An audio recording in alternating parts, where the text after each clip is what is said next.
Brother Lauro, ito na lahat yung mga nakalap nating alay sa mga miyembro. Pagpapalain ka talaga ng Diyos dahil sa serbisyong nagagawa mo.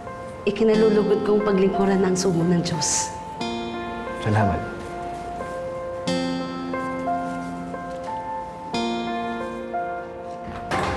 Brother Lauro! Gusto ko po kayong makausap. Sino tong napakalakas ng loob at magtaas ng boses sa sugo ng Diyos? Ikaw ay nabubulag sa iyong galit at pagkamuhi. Pero huwag ka mag-alala, pinapatawad kita. At ipagdadasal kita para malinis ang iyong mga kasalanan dahil ang Diyos ay mapagpatawad na Diyos. Brother, wag ako Di mo ako mapapaniwala dyan sa mga kalukuhan mo. Hoy, ka nagsasalita ng ganyan. Ha? Ako at kami mismo ay napagaling ni brother. Bahala kayo kung gusto nyo magpauto dito sa lalaking to. Basta ako, gusto ko lang sabihin na hindi na pupunta dito yung nanay ko, ha? At lalo nang di magbibigay yun ng kahit magkano. Pag pinilit nyo yun, papapulis ko kayo. Ha? Tandaan nyo yun, ha? Papapulis ko kayo. Brother Lauro, dapat hindi ka pumapayag na bastusin at mapahiya ang sugo ng Diyos na katulad mo. Hayaan mo na, Sister Flor.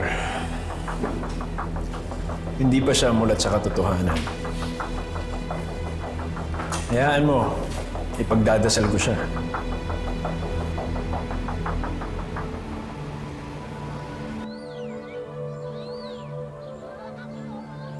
Biniyayaan ka ng Panginoon ng napakagandang anak.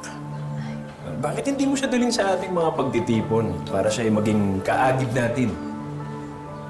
Naway magiging malaking tulong siya sa mga paghikayat ng mga bagong miyembro, ano? Lalo na patapang na babae siya. Dala mo sila na inumin, ha? Brother Lauro, pasensya na ho kayo na sumugod yung anak ko sa inyo. Mapusok ho talaga yun. Marami kasing pinagdaanan, tapos hiniwalayan pa ng kanyang nobyo, kaya may bigat sa kanyang puso. Kukuha lang ho ako ng sandwich, ha? Ay, naku, hindi na po kailangan, Sister Eloisa.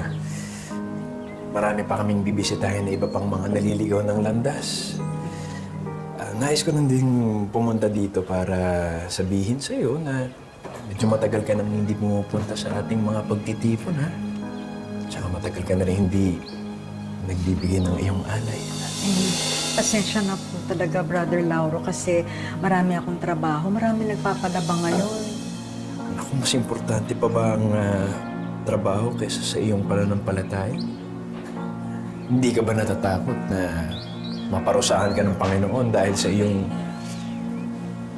pagpapawalang bisa sa Kanya? Baka naman dahil kay Kara, kaya hindi ka na nagpupunta. Eloisa, ikaw ang nanay. Dapat hindi ka nagpapadaig sa anak mo. Tama si Sister Flor, Sister Eloisa. Ikaw ang dapat umaalalay sa Kanya para sa katotohanan. Pasensya na po. Walang problema, Eloisa.